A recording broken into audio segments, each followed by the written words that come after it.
আমাদের কাছে অন্তত 13 থেকে 14 জন নেতার নাম দিতে পারবো।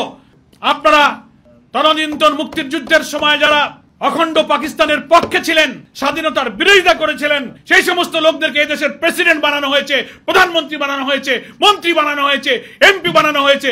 যারা কথা বলছেন তাদের পরিবারের লোকেরাও স্বাধীনতার বিরোধিতা করেছে।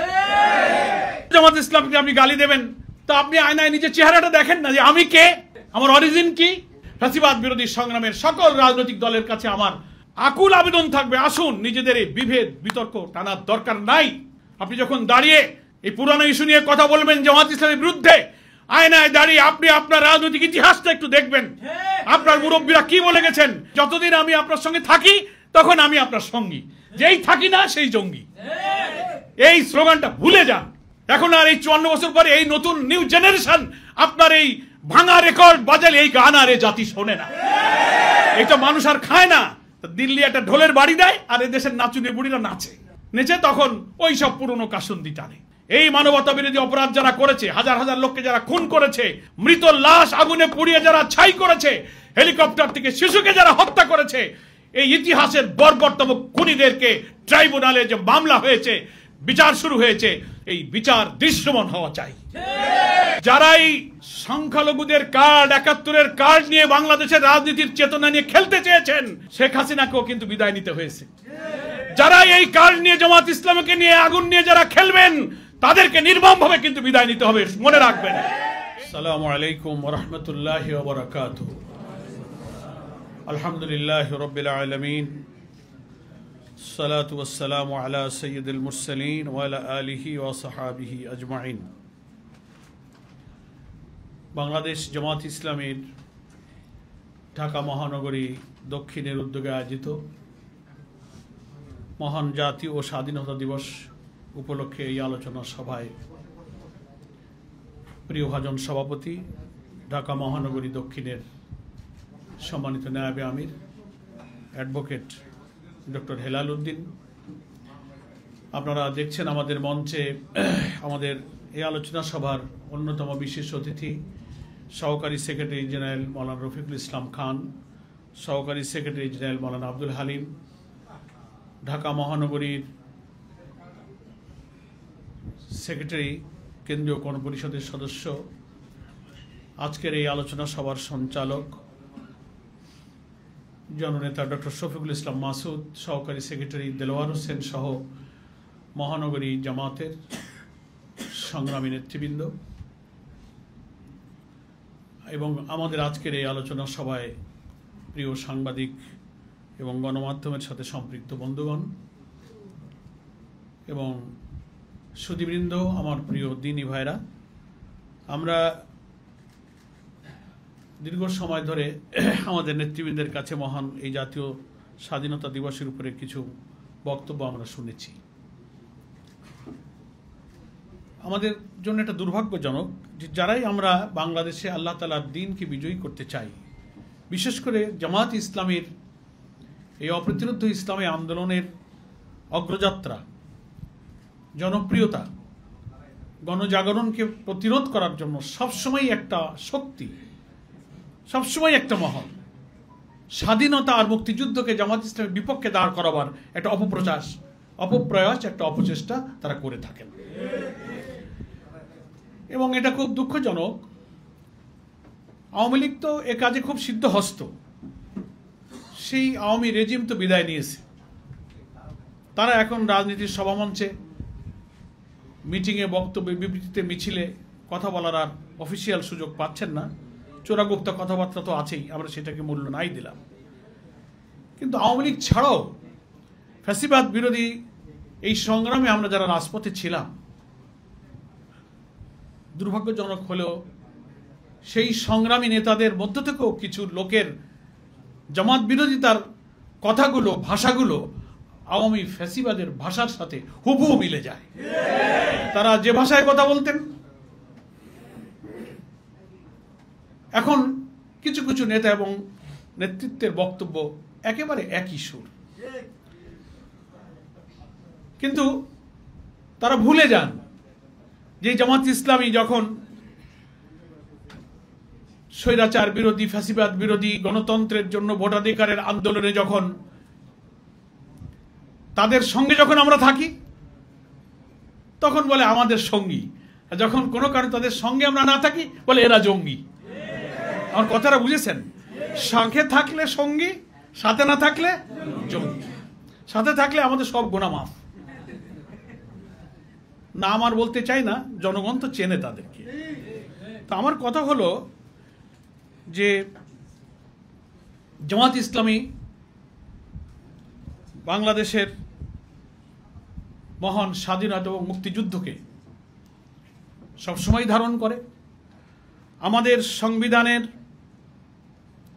ভূমিকাতে ঘোষণা দিয়ে আমরা বলেছি বাংলাদেশের জনগণ ও বীর মুক্তিযোদ্ধাদের বীরত্বপূর্ণ সংগ্রামের মধ্য দিয়ে বাংলাদেশ বিশ্বের মানচিত্রে স্বাধীন সার্বভৌম জাতিরাষ্ট্রের যে মর্যাদা লাভ করেছে, আমরা সেই বীর মুক্তিযোদ্ধাদের সাথে আমাদের গঠনতন্ত্রের ভূমিকায় বীরত্বপূর্ণ ভূমিকার জন্য গর্ববোধ করেছি, তার ঐতিহাসিক স্বীকৃতি প্রদান করেছি। এবং জামাত ইসলামীর কোনো সদস্য হতে গেলে আমাদের গঠনতন্ত্রের ধারা 9 পরিষ্কার বলা আছে, দেশের স্বাধীনতা এবং সার্বভৌমত্বের জন্য একজন সদস্য সর্বোচ্চ ত্যাগ স্বীকারে প্রস্তুত থাকবে। আপনারা গঠনতন্ত্র পড়েছেন, গণমাধ্যমের ভাইদের কাছে গঠনতন্ত্র আছে, আপনি ওয়েবসাইটে সার্চ দেবেন, আমরা সেখানে বলেছি। কিন্তু একটা নয়, কয়েকটা প্রশ্নের নিষ্পত্তি হয়নি। যারা জামাত ইসলামী আর মুক্তিযুদ্ধকে মুখোমুখি দাঁড় করান তাদের কাছে আমার আজকে কয়েকটা প্রশ্ন আছে। তার আগে একটা প্রশ্ন আমি এই করি যে আজকে যে মহান স্বাধীনতা দিবস আমরা উদযাপন করছি 26শে মার্চ, 25শে মার্চের কালো রাত্রে পাকিস্তানি হায়নারা আমাদের এই জন্মভূমির বীর সন্তানদের উপরে ঝাঁপিয়ে পড়লো, হামলে পড়লো, হত্যা করলো, গুলি চালালো পাকিস্তানি সেনারা। এবং 26-এর প্রত্যুষে 25-এর রাতের শেষ হলে শেখ মুজিবকে যে গ্রেপ্তার করা হলো না, উনি আত্মসমর্পণ করে চলে গেলেন, তা নিয়ে ইতিহাসের বিতর্ক কিন্তু এখনো মীমাংসিত হয়নি। তার আগে বড় প্রশ্ন, রেসকোর্স ময়দানের ঐতিহাসিক ভাষণে উনি 7ই মার্চ দিলেন। বাংলাদেশের ঘরে ঘরে সে ভাষণ বাজানো হয়। সেখানে তিনি বলেছিলেন এবারের সংগ্রাম স্বাধীনতার সংগ্রাম, এবারের সংগ্রাম আমাদের মুক্তির সংগ্রাম। তাহলে সেই দিন তো স্বাধীনতার ঘোষণা আপনি দিয়ে দিয়েছেন, এখন সংগ্রাম আপনি স্বাধীনতা আর মুক্তির পথে ঐতিহাসিক 7ই মার্চে সোহরাওয়ার্দী উদ্যানের ভাষণে আপনি দিয়ে দিয়েছেন।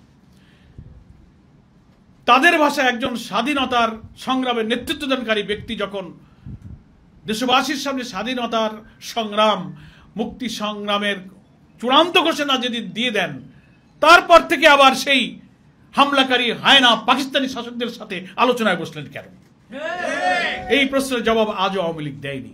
সেই 7ই মার্চের পর থেকে নিয়ে 23শে মার্চ পর্যন্ত আপনি যে প্রেসিডেন্ট হাউজে এহিয়া খান সহ পাকিস্তানি শাসক গোষ্ঠীর সাথে শেখ মুজিবুর রহমান দফায় দফায় কি আলোচনা করেছেন, কি বক্তব্য রেখেছেন, জাতির কাছে সেই ইতিহাস কিন্তু এখনো অপ্রকাশিত এবং রহস্য আবৃত আছে। আপনি যদি এই দেশের স্বাধীনতাই চাইবেন, ঘোষণাও দিয়ে দিলেন লক্ষ লক্ষ মানুষের সামনে, আবার মিটিংয়ে বসলেন কেন? বসলেন কেন তা জাতি বুঝতে পেরেছে, আপনি বলেন আর না বলেন, যে আলোচনায় সমঝোতা করে যদি আপনি তদানীন্তন পূর্ব পাকিস্তানের প্রধানমন্ত্রী হতে পারেন, সেই জন্যই আপনি চেষ্টা করেছিলেন। স্বাধীনতায় যদি আপনার লক্ষ্য থাকতো 7ই মার্চের ঘোষণায়, ওই ঘোষণা যদি সিনসিয়ারলি থাকতো, তা আপনি আর পাকিস্তানি এই প্রেতাত্মা হায়নাদের সাথে আলোচনায় আপনি আর বসতেন না। আলোচনায় প্রমাণ করে আপনার মধ্যে কিন্তু গোপন রহস্য ছিল। দেন আরেকটা প্রশ্ন, পৃথিবীর কোন মুক্তি সংগ্রামের বিপ্লবী নেতা তার প্রতিপক্ষের কাছে কখনো আত্মসমর্পণ করে ধরা দেয়নি। লড়াইয়ের ময়দানে থেকেছেন, মুক্তিযুদ্ধ করেছেন, গেরিলা যুদ্ধ করেছেন, রাজপথে লক্ষ লক্ষ মানুষকে সংগ্রামে গুলির মুখে ছেড়ে দিয়ে সে কখনো আত্মসমর্পণ করে পালিয়ে যায়নি। আপনাকে বলা হয়েছিল, অনেকেই বলেছিলেন, তাজউদ্দিন তার কন্যাদের অনেক লেখার মধ্যে অনেক রহস্যময় কথা আছে। আপনি দিব্যি 32 নম্বরে থাকলেন আর পাকিস্তানিরা আপনাকে নিয়ে পাকিস্তান চলে গেল। কেন গেলেন? আপনার সব নেতারা গ্রামে গঞ্জে মাঠে ঘাটে ছড়িয়ে নিজেরা চরম নিরাপত্তাহীন হয়ে গেল, আপনি নিরাপদে তাদের সাথে চলে গেলেন। ওনারা প্রচার করেন গ্রেফতার করে নিয়ে গেল, ফাঁসি হলো, কবর খোঁড়া হয়েছিল, এই নিয়ে বহু গল্প আছে, আমরাও অনেক ইতিহাস পড়েছি। ফলে এইসব প্রশ্নের মীমাংসা ওনারা করেননি। আমরা বাংলাদেশ জামাত ইসলামী মনে করি পুরনো স্বাধীনতার এই সংগ্রামের মধ্যে আওয়ামী লীগের মধ্যে যারা ভারত চলে গেলেন তাদের মধ্যে কত ভাগ হয়েছিল, কত বিতর্ক হয়েছিল। মৌলানা ভাসানী গিয়েছিলেন, তিনি কেন ফেরত আসলেন, তোফায়েল সাহেব, তাজউদ্দিন সাহেব, শেখ মুজিব, কি কি ইস্যু নিয়ে বিতর্ক হয়েছিল, আলাদা হলো, মুক্তি বাহিনী হয়ে আরেকটা মুজিব বাহিনী কেন হলো, তার মধ্যে কি তাত্ত্বিক দ্বন্দ্ব ছিল, এসব ইতিহাস এখন সাক্ষী হয়ে আছে। ফলে আপনারা যে একচ্ছত্র মনোপলি নিয়ে স্বাধীনতার চেতনার যে ফেরি করেছেন বাংলাদেশে, কালের পরিক্রমায় আপনাদের সেটা কিন্তু মিথ্যা প্রমাণিত হয়েছে এবং এই দেশের প্রেম আপনাদের প্রতি ছিল না, আপনারা আসলে ক্ষমতার জন্য এই লড়াইটা করেছিলেন। প্রিয় ভাইরা আমার, আমি তাই বলতে চাই যে মুক্তিযুদ্ধের এই 9 মাস তো তিনি পাকিস্তান থাকলেন, যারা এখানে চলে গেলেন তারা 71 সালের 10ই এপ্রিল মুজিবনগরে গিয়ে যে প্রোক্লেমেশন অফ ইন্ডিপেন্ডেন্স, স্বাধীনতার যে ঘোষণা দিলেন, সেখানে সাম্য, মানবিক মর্যাদা, সামাজিক সুবিচারের যে ঘোষণা দিলেন, সেখানে যে প্রত্যাশা করা হয়েছিল স্বাধীনতার, 54 বছর পার হয়ে আজ 55তে আমরা শুরু করেছি, আমাদের মধ্যে সেই মূল 3টি প্রত্যাশা কিন্তু এখনো পূরণ হয়নি। কারণ ক্ষমতায় এসে তারা দেশকে দিল্লির তাবেদারে পরিণত করেছে, ভারতীয় আধিপত্যবাদের কাছে তারা দাসখত দিয়েছিল, যেভাবে তারা এটাকে চালাতে চেয়েছিল এবার তাদেরকে সেভাবেই চলতে হয়েছে। এবং একটা প্রশ্ন যে আমাদের সংবিধানে ধর্মনিরপেক্ষতা, সমাজতন্ত্র, ইসলাম বিরোধী এইসব চিন্তা চেতনা মতবাদকে যে ঢুকিয়ে দেওয়া হলো কেন? এটা তো মুক্তিযুদ্ধের কোনো ঘোষণায়, মুক্তিযুদ্ধের ঘোষণাপত্র প্রোক্লেমেশনে ছিল না। 66-র 6 দফায় যে আন্দোলন করেছিল, 69-এর 11 দফায় ছাত্ররা যে আন্দোলন করেছিল, এর কোনো দফার মধ্যে কিন্তু সমাজতন্ত্র আর ধর্মনিরপেক্ষতার কথা ছিল না। পরিকল্পিতভাবে এই নাস্তিক্যবাদী মতাদর্শকে ভারতের ডিকটেশনে বাংলাদেশের সংবিধানে ঢুকানো হয়েছে। বাংলাদেশের সংবিধান রচনা হয়েছে কখন? 1972 সালের 4 নভেম্বর। 72 সালের 4 নভেম্বর বাংলাদেশ সংবিধান হয়েছে। ডক্টর কামালকে বলা হয় বাংলাদেশের সংবিধান প্রণেতাদের একজন অন্যতম। তার আগে কি হয়েছে দেখুন। তার আগে ভারতে স্বাধীনতা যুদ্ধের পর শেখ মুজিব যখন গেলেন এবং সেই সফরের পরে তিনি একটা বক্তৃতা করে আসলেন কলকাতায়, সেখানে তিনি একটা বক্তব্য দিয়েছিলেন, আমি সেই বক্তব্যটা হুবহু কোট করছি। নিউ ইয়র্ক টাইমসের 12ই জানুয়ারি তারিখের 10ই জানুয়ারি নয়াদিল্লিতে জনসভায় শেখ মুজিব এই বক্তব্য রেখেছিলেন। নিউ ইয়র্ক টাইমস বলছে, he said his country would be founded on the same principle as India, অর্থাৎ তার রাষ্ট্র প্রতিষ্ঠিত হবে ভারতের নীতিমালার ভিত্তিতেই, ইন্ডিয়ার নীতিমালার প্রিন্সিপালের ভিত্তিতেই শেখ মুজিবের রাষ্ট্র প্রতিষ্ঠিত হবে। তারপরে বলছেন, Bangladesh stands for secularism, socialism and democracy, সমাজতন্ত্র, ধর্মনিরপেক্ষতা এবং গণতন্ত্র, এটি হবে বাংলাদেশের নীতি। এটা বক্তব্য দিয়েছেন 10ই জানুয়ারি 72 নয়াদিল্লিতে একটা জনসভা। এটা নিউ ইয়র্ক টাইমসে প্রকাশিত হয়েছে। 17ই মার্চ 72-এ ইন্দিরা গান্ধী ঢাকায় আসলেন এবং এক সমাবেশে ভারত বাংলাদেশ একই সাংবিধানিক মূলনীতিতে চলার কথা তিনি ঘোষণা করে গেলেন। তাহলে উনি কলকাতায় গিয়ে বললেন, ইন্দিরা গান্ধী ঢাকায় এসে বললেন যে বাংলাদেশ আর ভারত সংবিধানের একই নীতিতে চলবে। তাহলে সংবিধান রচনা হলো নভেম্বরে, আর আপনি মার্চ মাসে, এপ্রিল মাসগুলোতে সংবিধান একই নীতিতে প্রণয়ন করার গ্রাউন্ড ওয়ার্কটা কিন্তু শেখ মুজিব আর ইন্দিরা গান্ধী করতেছেন, যে এখানে সোশ্যালিজম ঢুকবে, এখানে সেকুলারিজম ঢুকবে। ধর্মনিরপেক্ষতা হচ্ছে প্রকৃতপক্ষে একটি ধর্মহীনতা। সোশ্যালিজম, মার্ক্সবাদ থেকে উদ্ভূত সমাজতন্ত্রের ধারণা হচ্ছে একটি নাস্তিকতাবাদ। সেটা আমাদের সংবিধানে প্রবেশ করে মুক্তিযুদ্ধকে নাস্তিকতাবাদ আর ইসলাম বিরোধিতার দিকে ঠেলে দিয়ে ইসলামের মুখোমুখি করে দেওয়া হয়েছে। সেজন্য আজকে এই সংবিধান নিয়ে অনেক প্রশ্ন উঠেছে।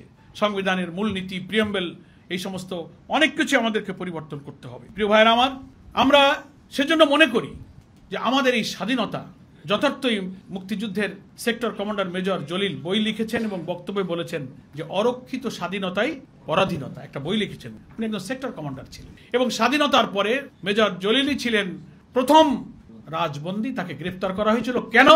স্বাধীনতার পরে ভারতীয় বাহিনীর লুটপাট, এদেশের শিল্প, কল কারখানা থেকে যন্ত্রপাতি, অর্থ সম্পদ লুট করে বর্ডার দিয়ে সব ইন্ডিয়ায় চলে যাচ্ছিল। ভারতীয় বাহিনীকে এখান থেকে ফেরত নিতে বলা হয়েছে, তাদের লুটপাটের প্রতিবাদ করা হয়েছে, শেখ মুজিব তাকে গ্রেফতার করেছে। তিনি বাংলাদেশের প্রথম রাজবন্দী, একজন মুক্তিযোদ্ধা। তিনি তো আর জামাত ইসলামী করতেন না, তিনি তো পরে জাসদের একজন প্রখ্যাত নেতা ছিলেন, সভাপতি ছিলেন, এবং তিনিই বললেন যে স্বাধীনতা অরক্ষিত। মুক্তিযুদ্ধের আরেকজন সৈনিক বঙ্গবীর কাদের সিদ্দিকী নিয়ে অনেকে রাজনৈতিক কারণে নানান বিতর্ক তিনি করতে পারেন, সুযোগ আছে। বঙ্গবীর উপাধি তিনি পেয়েছেন, একজন মুক্তিযোদ্ধা ছিলেন। আপনারা কি জানেন এদেশের গণমাধ্যমের কাছে তো তিনি একবার বক্তৃতায় তিনি বলেছেন বাংলাদেশের উপরে ভারতীয় আধিপত্যের যে কালো থাবা, স্বাধীনতাকে মিসগাইড করে শোষণ জুলুম ভারতের বাজারে পরিণত করা হচ্ছিল, সেই সময় তিনি কিন্তু এক বক্তব্যে বলেছিলেন যে যদি স্বাধীনতার পরিণাম এই হবে, এটাই যদি স্বাধীনতা হবে, তাহলে এটা আগে বুঝতে পারলে আমি মুক্তিযুদ্ধে যেতাম না। বাংলাদেশের গণমাধ্যম সাক্ষী। ফলে এই চেতনার ফেরি যারা করে বেড়াচ্ছেন, আমি তাদেরকে বলবো যে আপনারা আপনাদের রাজনৈতিক স্বার্থে, ক্ষমতার স্বার্থে এই দেশটাকে দিল্লির তাবেদার বানিয়ে তার কাছে বিক্রি করার জন্যই আপনারা কিন্তু চুক্তিবদ্ধ হয়েছিলেন তদানীন্তন দিল্লির কাছে। এইটা সেদিন বাংলাদেশের প্রকৃত স্বাধীনতা অর্জিত হয়নি, যে কারণেই 24 জুলাইয়ের ছাত্র গণ অভ্যুত্থানের বাংলাদেশের কোটি কোটি মানুষ স্বস্তির সুরে বলেছে এটাই হচ্ছে আমাদের দ্বিতীয় স্বাধীনতা। অর্থাৎ সাম্য, মানবিক মর্যাদা, সামাজিক সুবিচারের যে স্বপ্ন এবারই আমাদেরকে পূরণ করতে হবে। এই জন্যই এটাকেই সেকেন্ড ইন্ডিপেন্ডেন্ট বলা হয়েছে। প্রিয় ভাইরা আমার, আর একটা কথা আমি বলতে চাই যে স্বাধীনতা দিবসকে আমরা সম্মান করি, আমরা শ্রদ্ধা করি। 1979 সালে বাংলাদেশ জামাত ইসলামী নামে স্বাধীনতার পর প্রথম আমাদের যাত্রা শুরু। এই স্বাধীনতাকে, মুক্তিযুদ্ধকে, এই প্রিয় জন্মভূমি, এখানে আমরা জন্মগ্রহণ করেছি, এখানেই আমরা মরব, এই দেশেই আমরা আল্লাহ তাআলার দ্বীনকে কায়েম করব। আমরা ইমানের প্রয়োজনে, ইসলামের প্রয়োজনে, মাতৃভূমির প্রতি ভালোবাসার প্রয়োজনে আমরা এই দেশকে ভালোবাসি, আমরা স্বাধীনতাকে ভালোবাসি। আমরা জানি এই দেশে যারা দিল্লির তাবেদারি করে দাসখত দিয়ে রাজনীতি করেন, এদেশে কিছু হলে তারা ভারতে পালাতে পারবেন, অন্য জায়গায় চলিয়ে যেতে পারবেন, কিন্তু ইসলামী আন্দোলন কর্মীদের দুনিয়ার কোথাও যাওয়ার জায়গা নাই। চারিদিকে আধিপত্যবাদী একটি রাষ্ট্র, একদিকে বঙ্গোপসাগর। ফলে যে ভূখণ্ডকে আমরা ইমানের দাবিতে আল্লাহ তাআলার দ্বীন বিজয়ী করার জন্য বেছে নিয়েছি, সেই ভূখণ্ডকে আমরা ইমানের কারণে, আদর্শিক কারণেই ভালোবাসি। এই কারণে আমরা মনে করি ইসলামই হচ্ছে আমাদের স্বাধীনতার আসল গ্যারান্টি। যারা ইসলামকে বিশ্বাস করবে, ইসলাম কায়েমের জন্য সংগ্রাম করবে, কমিটেড থাকবে, তারাই স্বাধীনতাকে ভালোবাসতে পারে। আর যারা ইসলাম বিরোধিতা করে, বিদেশি প্রভুদের দাসত্ব করবে, মানবীয় মতবাদের পক্ষে থাকবে, তারা এই দেশের প্রতি তাদের দেশপ্রেম আলটিমেটলি থাকতে পারে না। সেজন্যই আমরা বলি ইসলামই হচ্ছে দেশের স্বাধীনতার গ্যারান্টি। এজন্য আমি খুব দুঃখের সাথে বলি, যারা এখনো 54 বছর পরে এসে বক্তৃতা একটা করেন, করে শেষ করার সময় বলেন কি আপনারা 71কে ভুলে যাবেন না। তা আমরা 71কে ভুলিনি তো। 71কে আমরা ভুলেছি না, আপনারা ভুলে গেছেন। দেখেন, যারা এসব কথা বলেন তারাও যখন দেশ শাসন করেছেন, আমাদের কাছে অন্তত 13 থেকে 14 জন নেতার নাম দিতে পারবো। আপনারা তদানীন্তন মুক্তির যুদ্ধের সময় যারা অখণ্ড পাকিস্তানের পক্ষে ছিলেন, স্বাধীনতার বিরোধিতা করেছিলেন, সেই সমস্ত লোকদেরকে এই দেশের প্রেসিডেন্ট বানানো হয়েছে, প্রধানমন্ত্রী বানানো হয়েছে, মন্ত্রী বানানো হয়েছে, এমপি বানানো হয়েছে। যারা কথা বলছেন তাদের পরিবারের লোকেরাও স্বাধীনতার বিরোধিতা করেছে, এর প্রমাণ আছে। মন্ত্রী, এমপি, প্রেসিডেন্ট, রাষ্ট্রপতি দিয়ে 12-13 জন এমন লোক যারা ওই সময় তারা অখণ্ড পাকিস্তানের পক্ষে ছিলেন। এই কথাটা বলার সময় আপনার মনে থাকে না যে আপনি শুধু জামাত ইসলামকে আপনি গালি দেবেন, তো আপনি আয়নায় নিজের চেহারাটা দেখেন না যে আমি কে, আমার অরিজিন কি। জামাত ইসলামকে সাথে নিয়ে যখন আপনি আন্দোলন করেন সে কথাগুলো মনে থাকে না। 91 সালে জামাত ইসলামী স্বাধীনভাবে ইলেকশন করেছে, কোনো দলের সাথে কোনো জোট করেনি। 18টা আসনে আমরা বিজয়ী হয়েছি।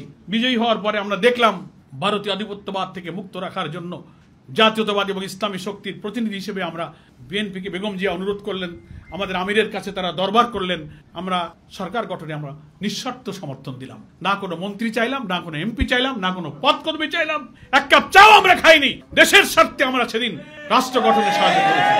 তার বিনিময়ে কি দিলেন? পরের বছরই আপনি গোলাম আজমকে গ্রেফতার করলেন, ক্যাম্পাসে ক্যাম্পাসে আমাদের ইসলামী ছাত্র শিবিরের ছেলেদেরকে শহীদ করতে লাগলেন। এই তো তার বিনিময়। আমরা তো তা কোনোদিন বলিনি। তারপরেও তো 2000 সালে এসে আমরা আওয়ামী ফ্যাসিবাদের বিরুদ্ধে সব দুঃখ, সব হত্যাকাণ্ড ভুলে তখনও আমরা আবার রাজনৈতিক জোট গঠন করেছি।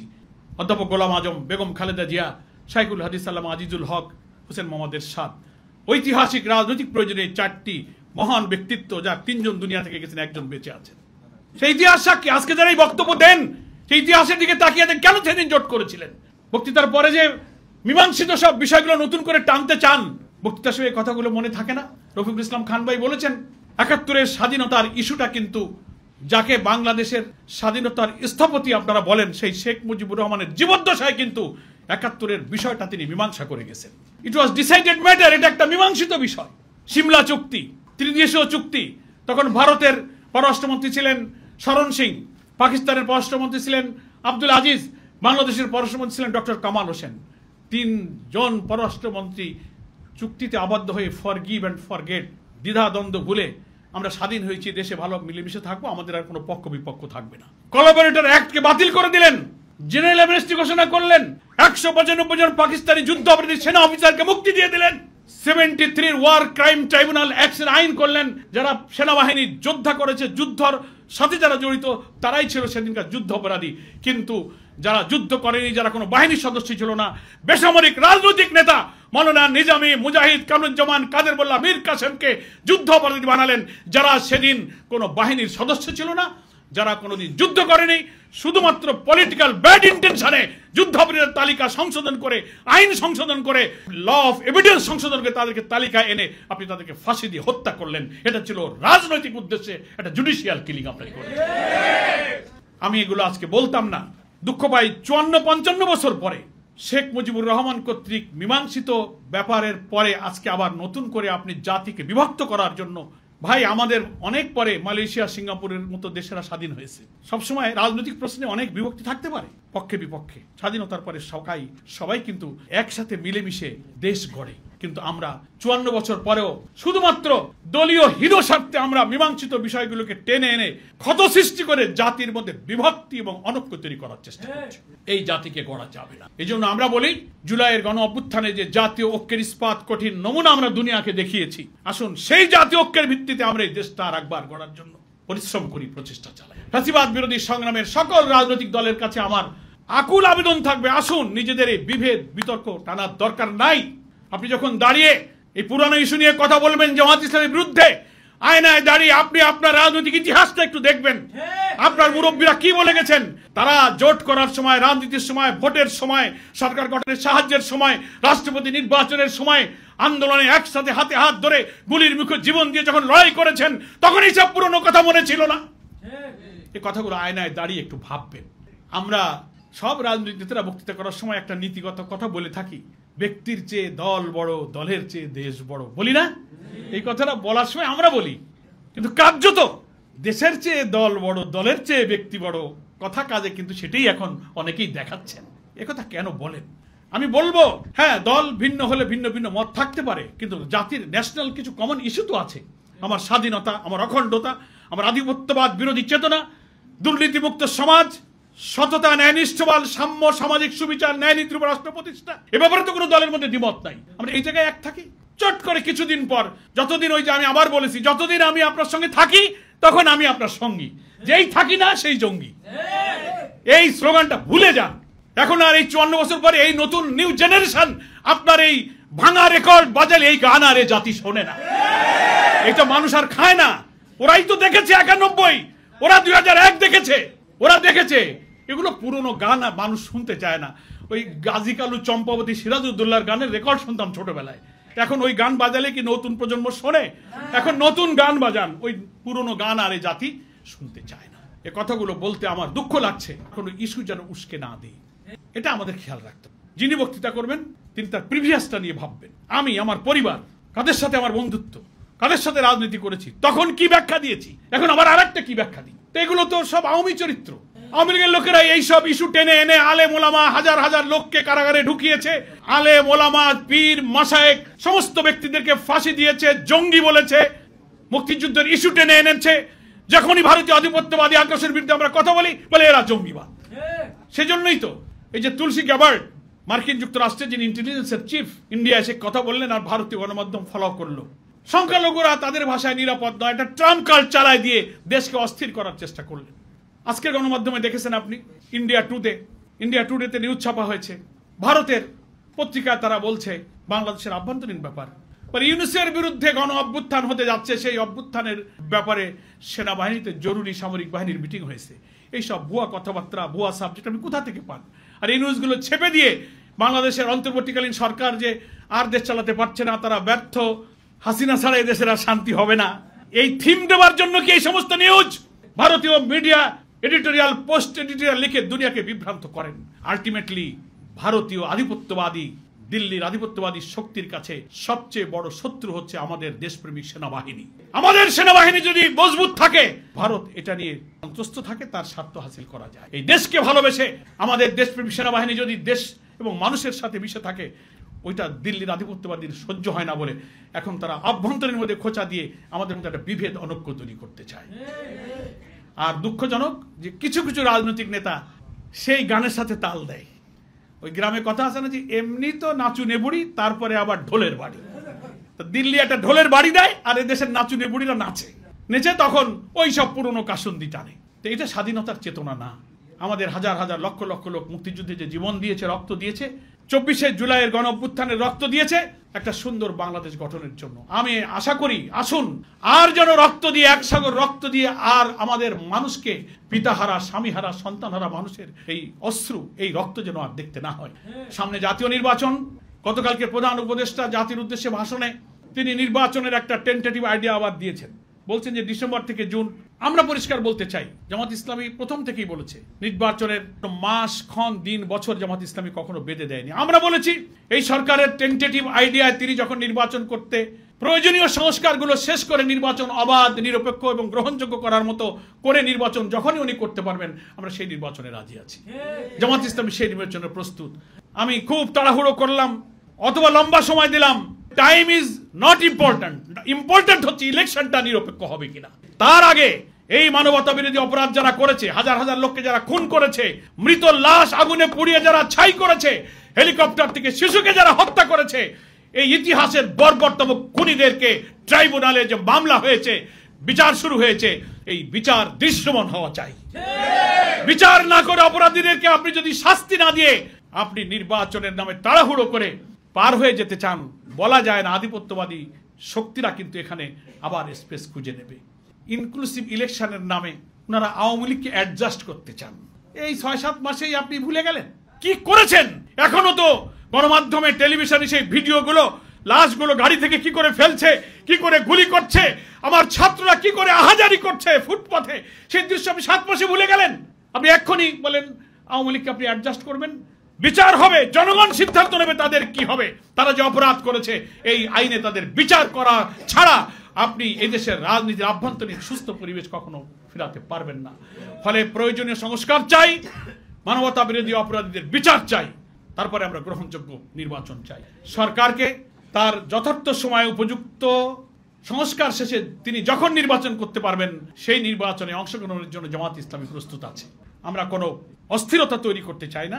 আমরা ঐক্যমত্য কমিশনের কাছে আমাদের মতামত দিয়েছি, সব দল দিচ্ছেন, আমরা সহযোগিতা করতে রাজি আছি। আমরা আশা করি সংস্কারের মৌলিক ইস্যুতে আসুন নিজেরা একটু ছাড়ছুট দিয়ে হলেও, ওই যে বলি ব্যক্তির চেয়ে দল বড়, দলের চেয়ে দেশ বড়, তা এখন দেশপ্রেমের পরীক্ষার টাইম এসে গেছে। দেশের প্রয়োজনে আসেন একটু ছাড় দেই। স্যাক্রিফাইস, কম্প্রোমাইজ, দুইটা কথা আছে, ঠিক আছে না? প্রয়োজনে একটু স্যাক্রিফাইস করবো, প্রয়োজনে একটু কম্প্রোমাইজ করে ঐক্যমতের মৌলিক ইস্যুতে যেন আবার বিভেদ তৈরি করে বাংলাদেশে রাজনীতির দিগন্তে কোনো কালো মেঘ যেন আমরা তৈরি না করি। সুস্থ পরিবেশে আসুন সব দল মিলে আমরা কে কতটা ছাড় দিতে পারি সরকারকে সহযোগিতা করে, ন্যাশনাল কনসেনসাস যে কমিশন হয়েছে সে কমিশনকে সহযোগিতা করে একটি অবাধ নিরপেক্ষ নির্বাচনের দিকে যদি যেতে পারি, তাহলে 26শে মার্চের মহান স্বাধীনতার যে লক্ষ্যে আমাদের মুক্তিযোদ্ধারা রক্ত দিয়েছিল, দ্বিতীয় স্বাধীনতার পরে নতুন এই সংগ্রামের মধ্য দিয়ে আমরা সেই স্বপ্ন ওই মুক্তিযুদ্ধের আমরা ইনশাল্লাহ পূরণ করতে পারবো। ঢাকা মহানগরী দক্ষিণের আয়োজিত এই আলোচনা সভায় সকলকে আমি আবারও ধন্যবাদ জানিয়ে গোটা দেশবাসীর কাছে আমার আবেদন থাকবে, আসুন কোনো বিভ্রান্তি, কোনো অনৈক্য, কোনো বিভেদমূলক বক্তব্য যারা দেবেন, এদেশের জনগণ অতীতেও এটা পছন্দ করেনি। যারাই সংখ্যালঘুদের কার্ড, 71-এর কার্ড নিয়ে বাংলাদেশের রাজনীতির চেতনা নিয়ে খেলতে চেয়েছেন, শেখ হাসিনাকেও কিন্তু বিদায় নিতে হয়েছে। যারা এই কার্ড নিয়ে, জামাত ইসলামকে নিয়ে, আগুন নিয়ে যারা খেলবেন, তাদেরকে নির্মমভাবে কিন্তু বিদায় নিতে হবে, মনে রাখবেন। এই সমস্ত কার্ড নিয়ে খেলবেন না। আপনাদের সকলের কাছে আবারও বিনয়ের সাথে এই আকুতি জানিয়ে আমি আমার বক্তব্য শেষ করছি। আল্লাহ হাফেজ। বাংলাদেশ জিন্দাবাদ, জামাত ইসলামী জিন্দাবাদ।